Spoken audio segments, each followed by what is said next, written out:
The Petawawa range pulsed with cruel laughter, a venomous roar that tore through me like shrapnel. My father, a towering colonel, sneered before the crowd, his words a blade. She's no soldier, just a girl playing with guns she'll never master. Every soldier's mocking grin burned into my soul, their jeers a public execution of my worth. A woman daring to stand here? A disgrace. My heart screamed, shattered by years of his scorn, the pain so raw I could barely breathe. I clutched my C-7A2, fingers trembling with rage, and stormed to Lane 9, the outcast's grave. I'm Emily Carter. And I'll make them choke on their words. The laughter faded, but the sting of my father's words lingered like frostbite in a Petawawa winter. I stood at Lane 9, the C-7A2 heavy in my hands, its weight a reminder of 12 years in the Canadian Armed Forces, 3 deployments, 2 commendations buried in classified files. I'm no stranger to silence, it's my sharpest weapon, honed in the sands of Afghanistan and the chaos of Mali. I speak English, French, Pashto, but I learned to wield quiet best. At 34, I'm a Master Sergeant in Joint Task Force 2, Canada's elite special forces. Yet, to my father, Colonel Michael Carter, I'm still the girl who dared defy his legacy. Today's joint exercise at Petawawa was a crucible, Rangers, infantry, reservists, all sizing each other up under the Ontario sun. My unit blended in, no insignia, no fanfare, just another name on the roster. But when Colonel Carter read Carter aloud, his smirk cut deeper than a bayonet. My daughter, he scoffed to the crowd, thinks she's a soldier. Should have stuck to diplomacy like I told her. Thuy Connor Reed, a cocky infantry officer, chimed in, let's see if she can hit anything. Their chuckles echoed, but I didn't flinch. I'd faced worse, enemy fire, sandstorms, and my father's cold dismissal when I enlisted at 19. Back then, in our Ottawa home, he'd turned away, saying, combat's no place for you. Now, 300 meters downrange, Lane 9 waited. I wasn't here to prove him wrong. I was here to make him see. The Petawawa range vibrated with the hum of anticipation, but the air around Lane 9 was thick with scorn. Colonel Michael Carter's words still burned in my ears, his smug declaration that I was no soldier slicing deeper than any wound I'd taken in Mali. I stood alone, the C-7A2 rifle cold against my palms, its familiar weight grounding me. 12 years in the Canadian Armed Forces, missions in Kandahar, nights under fire in Bamako, had taught me to channel rage into precision. But here, 300 meters from the target, it wasn't just a paper bullseye I faced. It was the shadow of a father who'd spent my life trying to erase me. Lieutenant Connor Reed, all swagger and bravado, leaned against a post nearby, his voice carrying over the chatter. Carter's kid thinks she's JTF-2 material. Bet she'll miss by a kilometer. His buddies roared, their laughter a jagged echo of my father's disdain. Another soldier, a young private with a buzz cut, joined in, maybe she's just here to polish the brass's boots. The crowd's jeers stung like gravel kicked up by a Humvee, each one a reminder of the years I'd fought to be seen. At 19, I'd stood in our Ottawa kitchen, enlistment papers trembling in my hand, only for Colonel Carter to sneer, you'll quit before basic's done. Women don't belong in combat. I didn't quit. I carried that dismissal through every grueling march, every sleepless night in the desert, every shot I fired to save lives. Now, their mockery felt like a dare I was born to answer. I knelt at Lane 9, the outcast strip of dirt where the wind howled fiercest, 10 knots from the west, kicking up dust that stung my eyes. My fingers traced the C-7A2's barrel, chipped from a sandstorm in Afghanistan where I'd held a rooftop for 12 hours, covering a medevac team. That rifle wasn't just steel, it was my witness, my proof. I adjusted the scope, my movements deliberate, muscle memory from missions where a single misstep meant death. Let's give her a pity shot. Connor called, smirking, his voice dripping with the same condescension I'd heard from my father at every family dinner. I didn't look up. I didn't need to. Their doubts were noise, and I'd learned to drown it out in Kandahar, where I'd taken a 600-meter shot to drop a sniper before he could fire on civilians. The range sergeant, a grizzled veteran with a maple leaf tattoo on his forearm, handed me a magazine. His eyes met mine, a flicker of respect beneath his stoic mask. "Whenever you're ready, Master Sergeant," he said, his voice low, cutting through the jeers. He knew who I was, not just Colonel Carter's daughter, but the operative who'd earned her JTF-2 patch in blood. I loaded the magazine, the click sharp against the growing hush. My father stood near the control tower, arms crossed, his faded ball cap tilted low. He thought he'd scripted this moment, that I'd falter under his gaze. But I wasn't that 19-year-old girl anymore, begging for his approval in our Ottawa backyard, reciting Pashto verbs while he scoffed, "Stick to French, Emily. Soldiering's for your brother." My brother, Ethan Carter, was the Golden Son, Royal Military College graduate, infantry captain, the one Colonel Carter bragged about at Petawawa barbecues. Ethan wasn't here today, but his shadow loomed, a reminder of the legacy I was never meant to touch.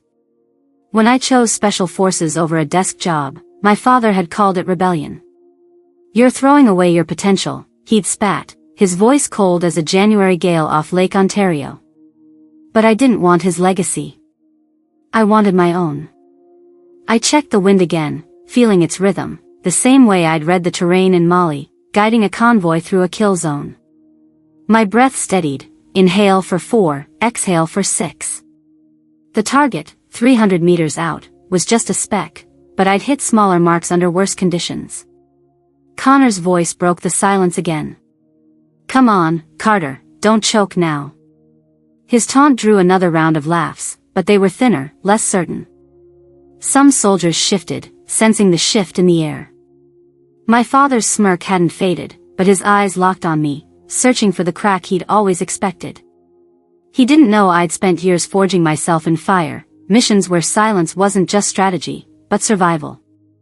I remembered a night in Bamako, lying prone under a shattered wall, my scope trained on a target 800 meters away. One shot, one life saved. That was my truth, not his lies.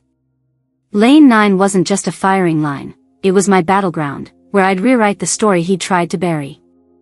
I raised the rifle, my heart pounding but my hands steady, ready to let the trigger speak louder than his scorn ever could. The Petawawa range fell into a tense hush as I settled into Lane 9, the C7A2 rifle an extension of my will. The wind howled at 12 knots, whipping dust across the 300-meter stretch to the target, but my focus was a blade, cutting through the jeers that still echoed in my skull. Colonel Michael Carter's voice, sharp as a bayonet, had branded me a pretender, and Lieutenant Connor Reed's taunts, "She'll miss by a kilometer," had stoked the fire in my chest. My heart pounded, not with fear, but with a fury forged in years of being dismissed, a rage that had carried me through Kandahar's kill zones and Mali's ambushes. This wasn't just a shot. It was a reckoning. I exhaled, slow and steady, counting 6 beats as I'd done under fire in Bamako, where a single bullet had stopped a warlord's advance. The scope aligned, the bullseye a distant speck against the Ontario haze. "Any time now, princess," Connor shouted, his voice a mocking lilt, drawing snickers from the younger soldiers. I didn't glance his way. My father stood by the control tower, his arms crossed, that familiar smirk plastered across his face, certain I'd crumble. He'd always seen me as the girl who'd faltered at 19, clutching enlistment papers in our Ottawa kitchen, not the master sergeant who'd earned her JTF-2 patch in blood.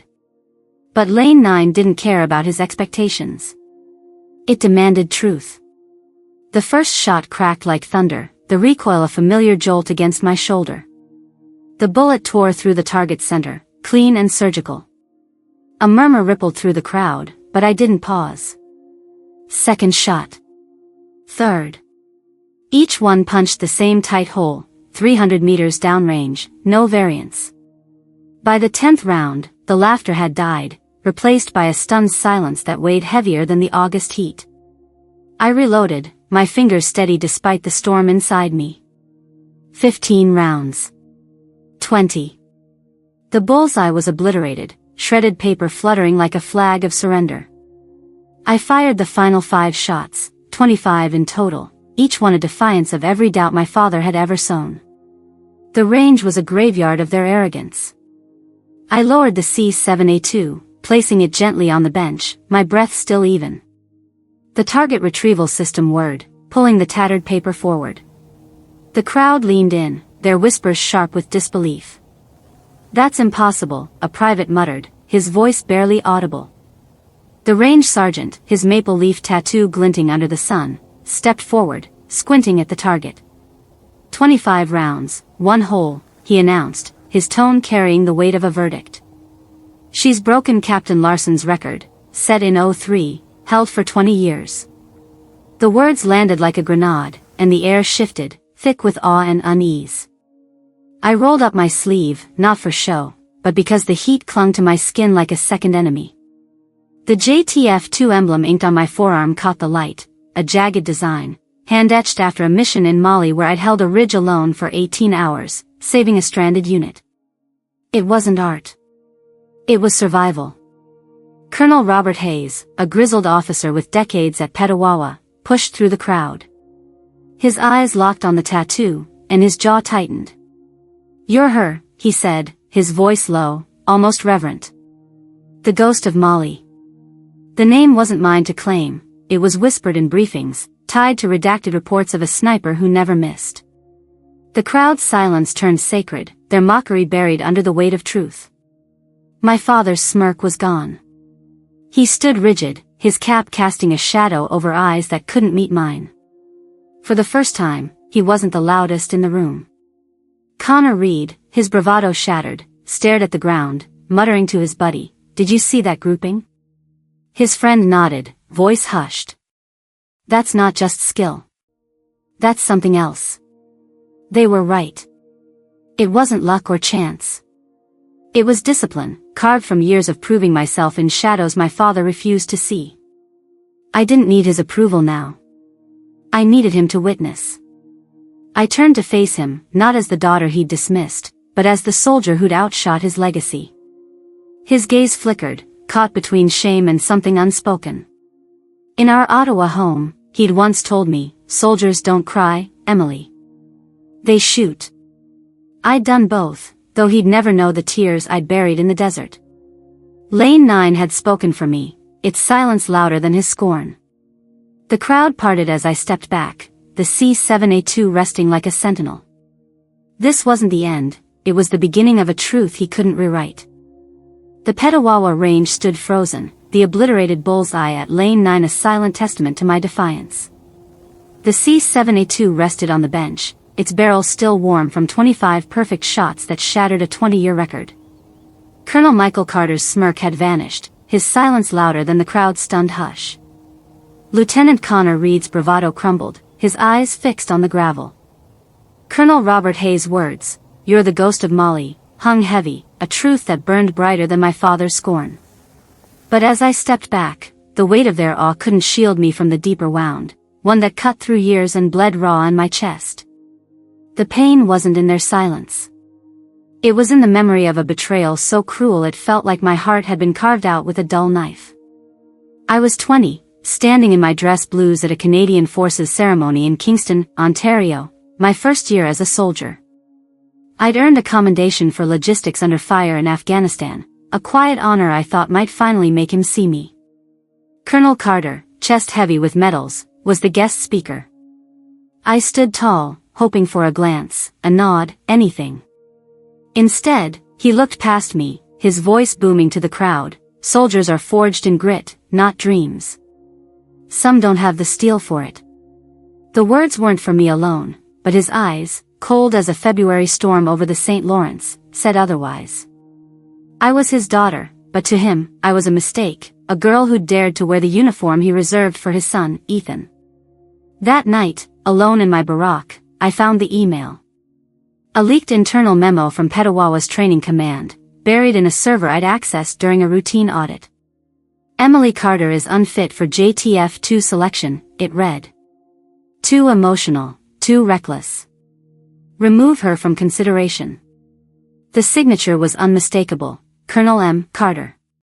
My father hadn't just doubted me, he'd sabotaged me, erasing my name from a path I'd bled for.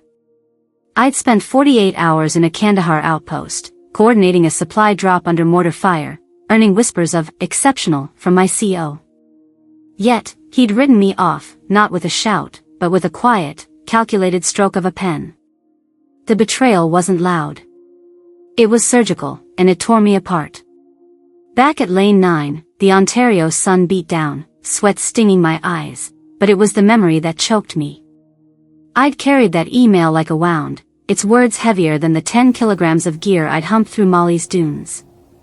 I'd never confronted him, not at 20, not at 25 when I made JTF2 despite his interference, not even when I earned the tattoo that marked me as one of Canada's elite. But now, standing 10 meters from him, I felt the pain crest, a tidal wave of years spent chasing a shadow he refused to acknowledge. "Still think she's just a girl, Colonel?" the range sergeant asked, his voice cutting through the silence, a challenge wrapped in respect. My father didn't answer. His jaw tightened, his eyes darting to the JTF2 emblem on my arm, exposed and unapologetic. I held his gaze, not as the daughter who'd once begged for his pride in our Ottawa backyard, but as the soldier who'd survived his sabotage. "You never believed in me," I said, my voice low, steady, but laced with a rage that trembled in my bones. The crowd shifted, uncomfortable, sensing the weight of a history they couldn't grasp. Connor Reed, his arrogance now a ghost, muttered to a private, "She's not what we thought." But it was my father's silence that screamed loudest. He'd taught me to be quiet, to endure, but he never expected me to turn his lessons against him. In Kingston, he'd said, "You'll never have what Ethan has." Ethan, the son who'd sailed through Royal Military College, who'd never had to fight for a seat at the table. I'd fought for every centimeter, every scar, every shot. The pain wasn't just in the past. It was here, in the way his eyes refused to soften, even now, after I'd shattered his precious record.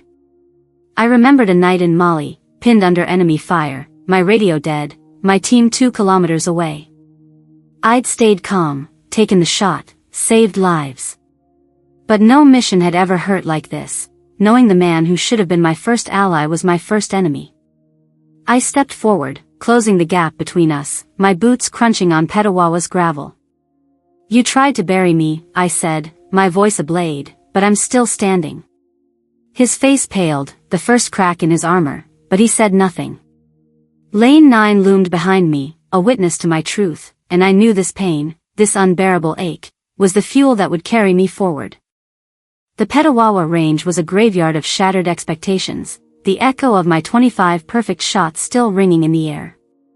Lane 9 stood silent, my C7A2 rifle a mute witness to the record I'd broken, a 20-year mark erased in minutes. Colonel Michael Carter's face was a mask of stone, his earlier smirk replaced by a flicker of unease as Colonel Robert Hayes' words, "You're the ghost of Molly," hung like a verdict.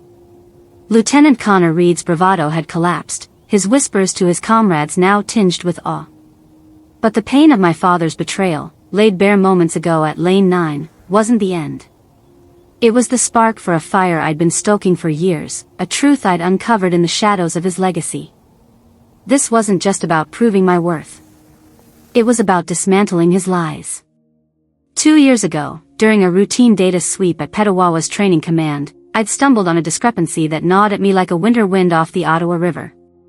A corporal, barely 22, had a JTF2 certification on his record, but I'd never seen him in the grueling 12-week selection course I'd survived. His file was pristine, signed, stamped, dated, but the training logs didn't match. I dug deeper, pulling late nights in a dimly lit office, sifting through encrypted servers. One name kept surfacing, Colonel M. Carter. My father. He'd approved certifications for soldiers who'd never set foot on the 10-kilometer ruck marches or faced the live-fire gauntlets. At first, I told myself it was an error, a clerical oversight. But the truth was uglier. It was a system, a network of favors built on his name, trading integrity for loyalty. I found 12 more cases, soldiers fast-tracked for promotions, their records polished with forged credentials. Emails, buried in deleted folders, showed my father coaching junior officers to bypass protocols. One memo, timestamped 2 a.m., read, "Push them through. We need numbers, not questions." His signature was scrawled at the bottom, unmistakable, the same one I'd seen on my rejection from JTF2 at 20. I'd spent 72 hours in a Toronto cyber lab, cross-referencing metadata, tracing payments to a consulting firm tied to his name. Over $50,000 in fees for expedited certifications, funneled through shell accounts. It wasn't just negligence. It was corruption, deliberate and deep, staining the honor of the Canadian Armed Forces I'd sworn to serve. Today, in a converted briefing room at Petawawa, I faced the reckoning. The air was thick with tension, a panel of officers seated behind a long table, their ranks glinting under fluorescent lights. Colonel Carter sat across from me, his posture rigid, hands folded like he could still control the room. I stood, my dress blues crisp, a sealed folder in my hand. Master Sergeant Carter, the presiding officer, Major Ellen Fraser, said, her voice steady. You requested to present evidence. Proceed. I placed the folder on the table, its weight heavier than the 15 kilograms of gear I'd carried in Mali. This is a record of training fraud spanning 3 years, I said, my voice calm but edged with steel. Forged certifications, falsified logs, and financial trails, all leading to Colonel Michael Carter. The room froze.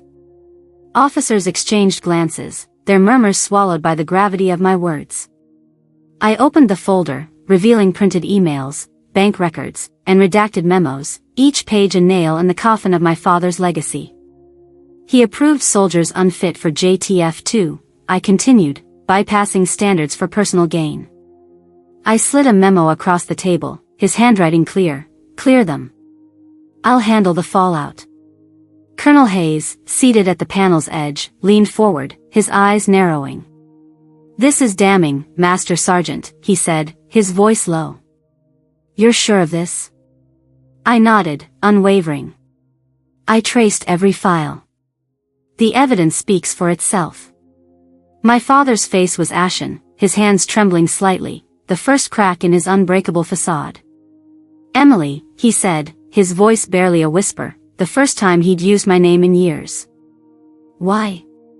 The question wasn't defiance, it was desperation, a man watching his empire crumble. I met his gaze, my heart a storm of pain and resolve. Because the forces deserve better, I said, my words cutting through the silence. Because I serve the truth, not your name. The panel fell silent, the weight of my accusation sinking in. Connor Reed, observing from the back, stared wide-eyed, his earlier mockery forgotten. The room wasn't just judging my father, it was seeing me, not as his daughter, but as the soldier who'd exposed his rot. I stepped back, my boots steady on the hardwood floor, the folder lying open like a wound. This wasn't revenge. It was duty, the kind I'd learned in Afghanistan, where honor meant more than medals. My father had taught me silence, but I'd turned it into a weapon sharper than his lies. The truth was out, and no amount of his rank could bury it now. The briefing room at Petawawa was a crucible of silence, the weight of my accusations against Colonel Michael Carter settling like ash after a forest fire. The folder of evidence, emails, forged certifications, bank records, lay open on the table, its pages a map of my father's betrayal of the Canadian Armed Forces honor. My words, I serve the truth, not your name, still echoed, a blade I'd wielded not for revenge but for duty. Major Ellen Fraser's eyes scanned the documents, her face unreadable, while Colonel Robert Hayes sat back, his gaze heavy with the realization of what I'd uncovered. Lieutenant Connor Reed, once so quick to mock, stood at the room's edge, his face pale, as if he'd seen a ghost, not the ghost of Molly, but the ghost of his own misjudgment. My father, the unyielding Colonel Carter, was a statue, his hands clenched, his legacy unraveling before a panel of his peers. Days later, a letter arrived at my barack, delivered by a courier from Ottawa's National Defense Headquarters. It was handwritten, the paper creased, the ink slightly smudged, as if written in haste under a dim lamp. Emily, it began, no greeting, no pretense. I thought you lacked the strength to wear the uniform. I was wrong. 3 sentences, raw and unadorned, from a man who'd built his life on control, not confessions. My heart stuttered, not with forgiveness, but with the ache of a wound too deep to heal with words. I'd carried his dismissal for 15 years, through the 20-kilometer ruck marches, the sniper nests in Afghanistan, the sleepless nights in Mali. This letter wasn't an apology. It was an admission, and it hurt as much as it freed me. I stood alone in my barack, 5 kilometers from Petawawa's range, the letter trembling in my hands. I remembered a moment at 16, in our Canada home, when I'd shown him my first marksmanship badge, earned at a local range. "It's a start," he'd said, his voice flat, then turned to praise Ethan's hockey trophy. Ethan, the son who'd never had to fight for his place, who'd walked into Royal Military College with my father's name as his shield. I'd fought for every centimeter of my credibility, every scar a testament to a strength he'd refused to see. Now, his words on paper acknowledged what his voice never could. I folded the letter, tucking it into a metal box beside my JTF2 patch, not as a keepsake, but as proof that even giants fall. The fallout was swift. Colonel Carter's advisory role at Petawawa was stripped, his name erased from the training command's roster. Whispers spread through the base, not of his disgrace, but of my resolve. She took down her own father, a young corporal said outside the mess hall, his voice tinged with awe. I didn't correct him. It wasn't about taking him down. It was about lifting the forces up, protecting the soldiers who served without shortcuts, the ones who carried 15 kilograms of gear through mud and never asked for a favor. I returned to the range, not as a shooter, but as a shadow mentor. Lane 9, my battleground, was marked with a small plaque, reserved for Emily Carter. No ceremony, no speeches, just a quiet nod to a truth I'd carved in steel and silence. One evening, as the Ontario sunset bled red over the range, a private approached me, his boots scuffing the gravel. "Master Sergeant," he said, hesitant, "how do you keep going when they don't believe in you?" His eyes, young and searching, reminded me of myself at 20, standing in Kingston, hoping for my father's glance. "You don't need their belief," I said, my voice steady but soft. "You need your own. Let your actions speak." He nodded, a spark of resolve in his gaze, and walked away, straighter than before. I turned to Lane 9, its silhouette sharp against the dusk. My father's silence had once been my cage, but I'd turned it into my strength. He'd lost his rank, his voice, but I'd gained something greater, a legacy not built on his name, but on my own. I didn't see him again. Rumors reached me that he'd retired to a small cabin near Algonquin Park, far from the base's bustle. He didn't call, didn't write again. His confession was his last word, and I didn't need more. The pain of his betrayal, the weight of his letter, didn't erase the years, but it closed a chapter. Lane 9 stood empty, but it wasn't abandoned.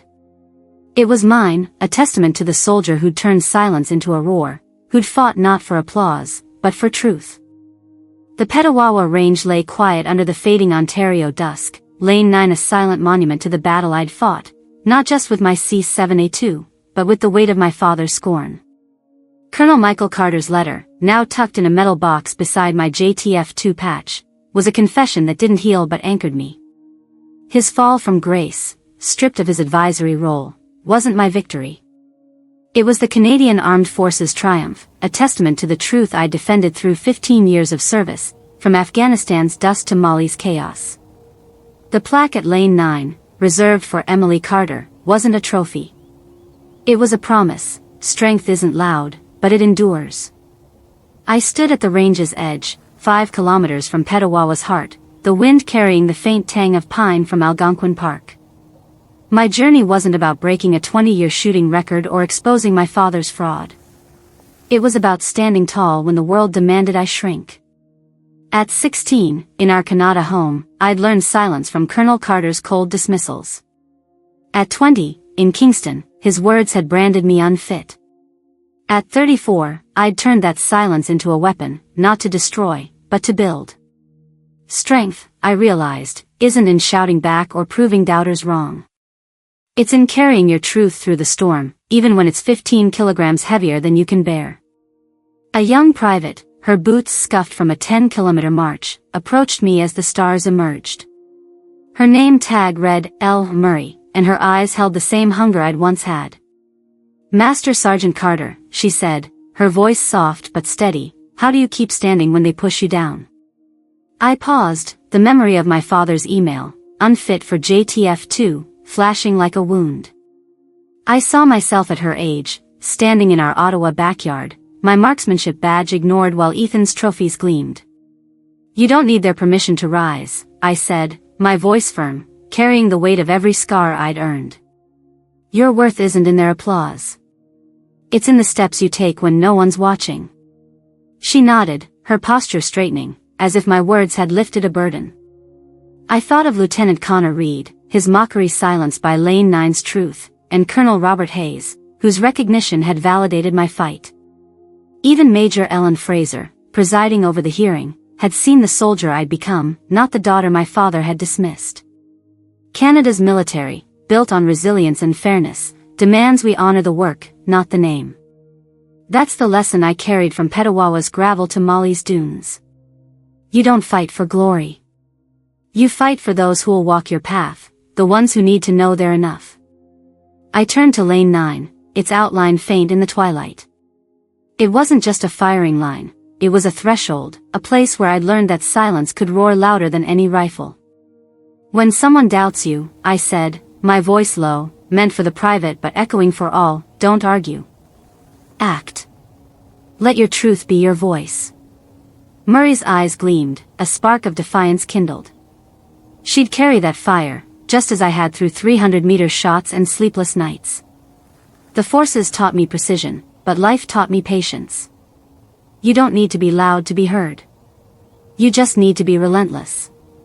This is what I want you to take from my story, wherever you're watching, whether it's a quiet morning in Vancouver or a late night in Halifax. Your Lane 9 is out there, waiting. It's the place where doubt tries to bury you, where the world says you're not enough. Don't let it define you. Stand up, carry your weight, and walk forward. Your strength isn't in proving them wrong, it's in proving yourself right. I'm Emily Carter, and I learned to make silence speak. You can too. Keep going, even when the wind's against you, even when the weight feels like 20 kilograms. Your truth will carry you further than their words ever could.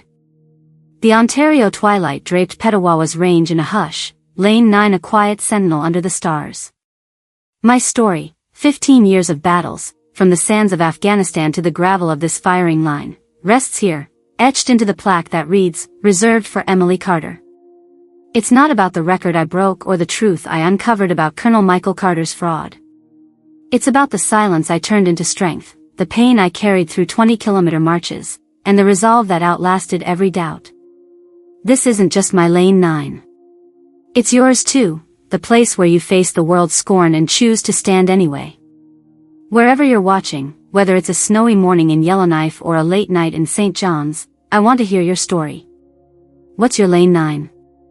That moment when you were told you weren't enough, when the weight of doubt felt like 15 kilograms on your shoulders. Drop it in the comments below. I read every one, not because I have to, but because your voice matters. Your fight, your truth, it's part of the same courage that binds us, the same resilience that defines Canada's heart, from the Rockies to the Maritimes. If this story stirred something in you, hit that like button. It's not just a click, it's a nod to every soldier, every dreamer, who stood up when the world pushed them down. Subscribe to True North Courage, not for me, but for the stories we share, tales of grit, of quiet victories, of second chances that light up the dark. Share this video with someone who needs to hear it, someone fighting their own battle in silence. And if you ever pass Petawawa, look for Lane 9. Give it a nod for me, for the truth we carry, and for the strength that grows when we dare to be still. I'm Emily Carter, and I'm here, waiting to hear how you'll make your silence speak.